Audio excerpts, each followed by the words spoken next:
Hello friends, welcome to Literaria 24. So today you are going to listen some stories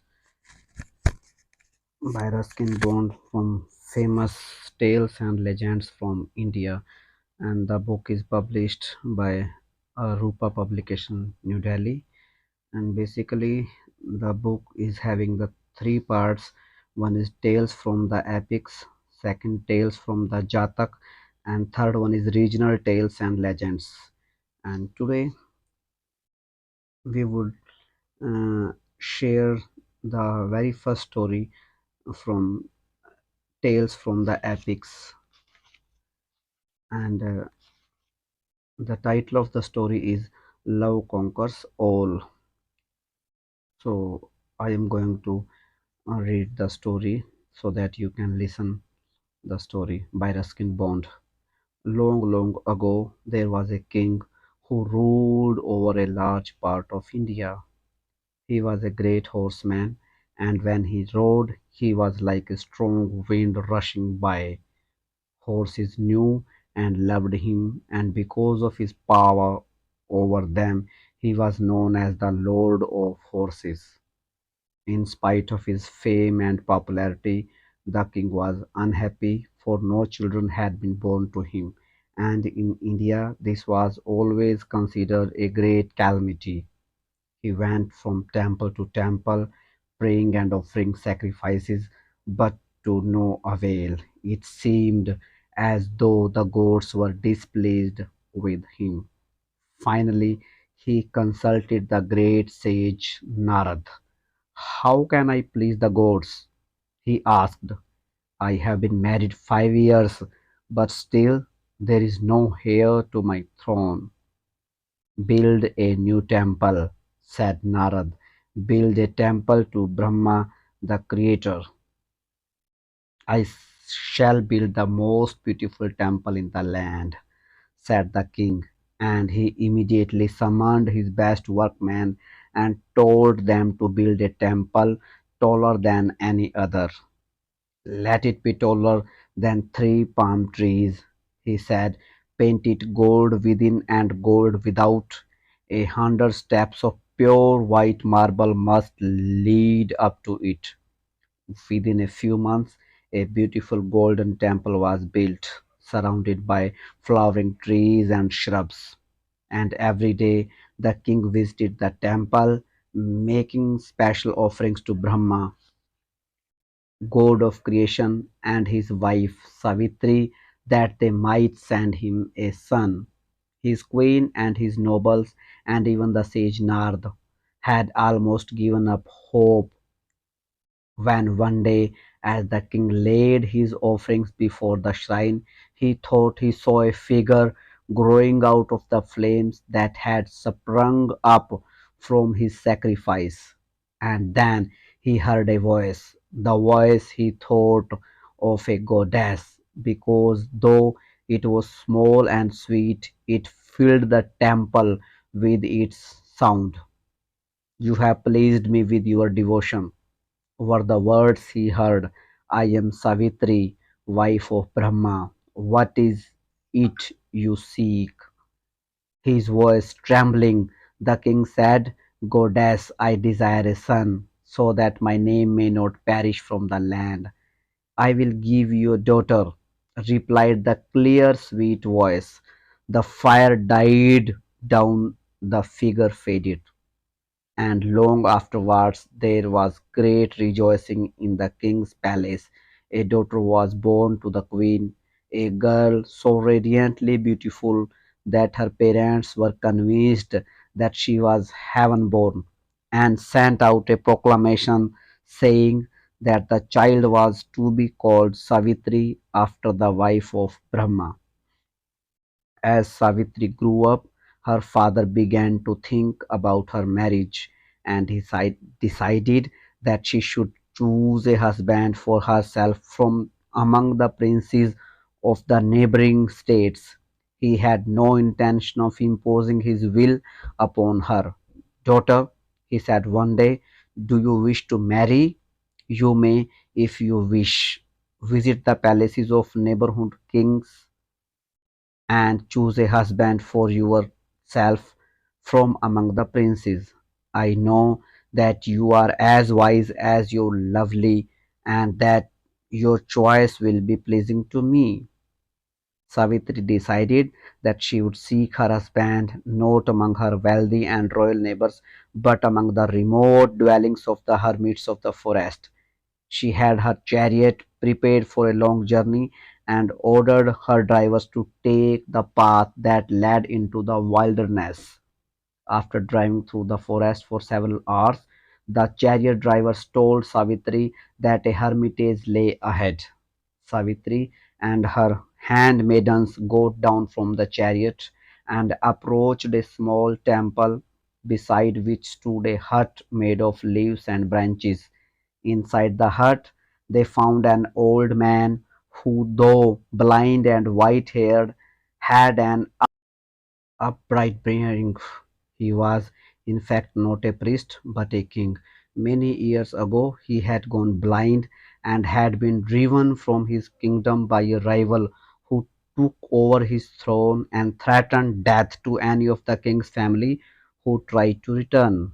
As Savitri stood watching the blind old man, a youth on a black horse came riding through the forest and up to the door of the hut.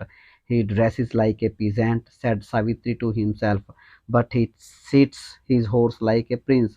And when he saw his face, her own lit up, for she knew that she had seen the man she would marry. The youth dismounted, tethered his horse, greeted the old man with tender affection and went into the hut. We need search no further, said Savitri to her handmaidens. Let us ask the hospitality of these good people, and then in a few days we will return home. The old king made them welcome. He told them of his misfortunes and of how he and his wife and their little son Satyavan had been driven from the kingdom of Shalva 20 years ago and had lived ever since among the hermits of the forest.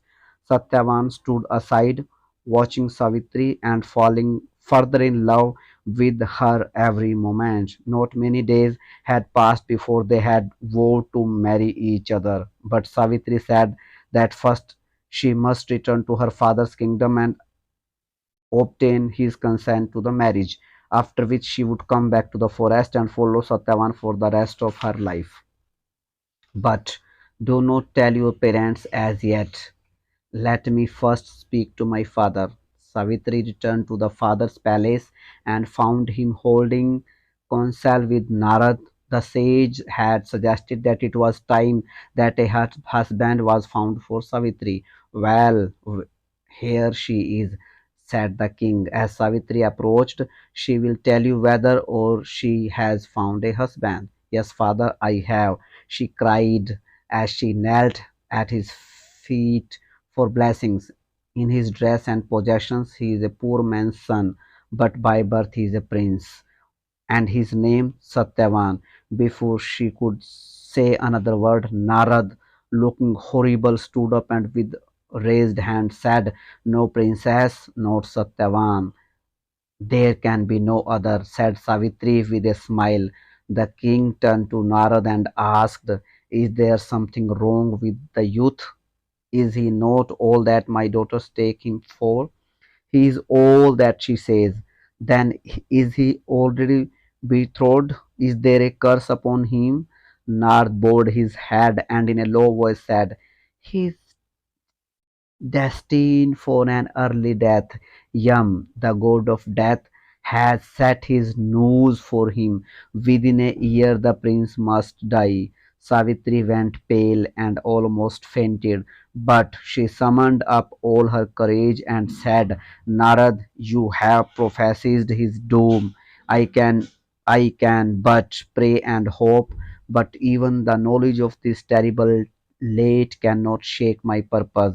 Satyavan shall be my husband for a year, even if for 50 I must be a widow." The sage stood silent, his head sunk upon his breast. Then finally he raised his hands towards Savitri in blessing. "Peace be with you, daughter of the Lord of Horses, he said, and turned and walked away. The next day it was announced that the Princess Savitri would soon marry a prince in a distant region, and that since the journey would be long and tedious, only her father would accompany her. Preparations were soon made, and the Lord of Horses and his beautiful daughter set out for the forest. They took with them many costly gifts for the parents of the bridegroom. But when the old king of the Shalva heard what had brought them to his home, he was taken aback. But how can this be? He asked. How will your heaven sent daughter fare in this rough country? There are no maids, no tent on her, and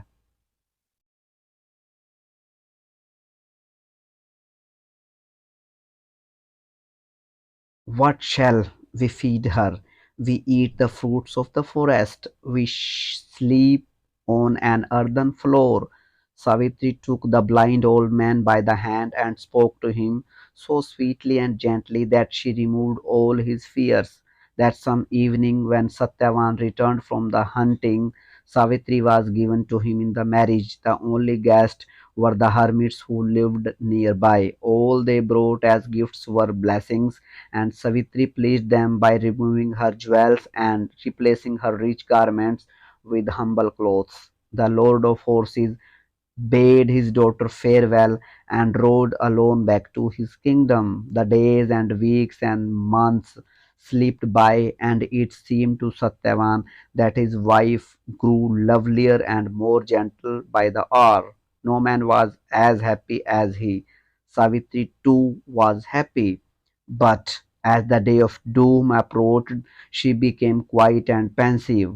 She decided she would not leave his side by day or night. So she watched and waited and seldom slept. One morning, the blind king asked Satyavan to go to part of the forest where there was a bamboo grove. He asked him to cut and bring some several stout pieces of bamboo. When Satyavan set out, Savitri decided to follow him. Satyavan, whistling cheerfully, soon reached the place where the bamboos grew, and raised his axe, but he had scarcely lifted it above his head for the first stroke when it fell from his hands. He sank to the ground. Savitri, following close behind, knew that the fatal moment was at hand. She ran forward and took his head in her arms. As shadow fell over them, she became aware of the terrible form bending over her. He was tall and gaunt, greenish in hue, but with eyes of a fiery red. He carried a noose in one of his hands. This was Yam, the god of death. Savitri rose slowly from the ground and bending low before Yam said, what would you want, O mighty one? I have come for Satyavan, whose term of life is ended, and Yam then, turning to the south, he fled at lightning speed. But Savitri too was fleet of foot. Love lent her wings, and she followed close at Yam's heels. They came at last to the edge of the world, beyond which no mortal may pass alive. And here the god of death stopped and spoke. Return, Savitri, you have followed far enough. Return and bury your husband's body with due rites. No, great Yam, answered Savitri.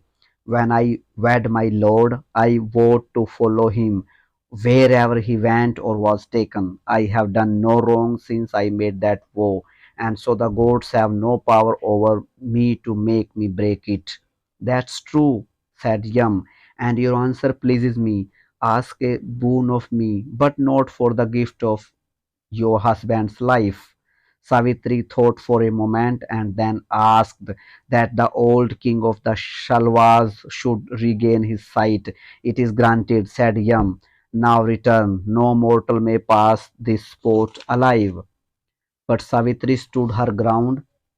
She knew that no one loved Yum and that he was friendless even among the gods, so she decided to flatter him. Is it true, O Yum, that a mortal is pleasing to the gods if she mingles with those who are virtuous?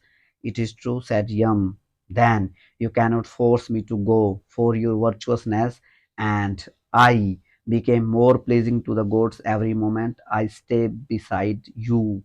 Yum was delighted and told Savitri that for her good sense she might obtain another boon for him. Then grant my father-in-law may regain his former kingdom, he said. Yam assented and told her for the third time to go back and find her husband's body before it was devoured by jackals. It does not matter, said Savitri. If the jackals devour the corpse, of what use is the body without soul? Another body can be found for the soul if it is released from the noose, but never another soul for the body. You speak with more wisdom than most mortals, said the god. Yet one more boon will I grant you. Grant me 100 sons, O mighty Yam, cried Savitri. And when the god bowed his head in assent, she laughed and clapped her hands. If you are indeed a god who keep his words with man, then release the soul of Satyavan. There is no other man that I can marry, and only by bringing him back to life can you grant me the sons you have promised. Yam realized that Savitri had been allowed for a greater power than he to triumph over him. So he loosened the coil of rope, and Satyavan's soul flew up into the air and back to the forest where his body lay. Some after later, Savitri reached the same place and found her husband lying just as he had left him. She lifted his head, and he opened his eyes and stretched himself and yawned. I must have fallen asleep, he said. Why did you not wake me before? It is almost sunset. Hands in hand, they walked home, and on the way, she told him that all what happened. And then they came home. They found their father and mother rejoicing with the other hermits because the old man's sight had suddenly been restored.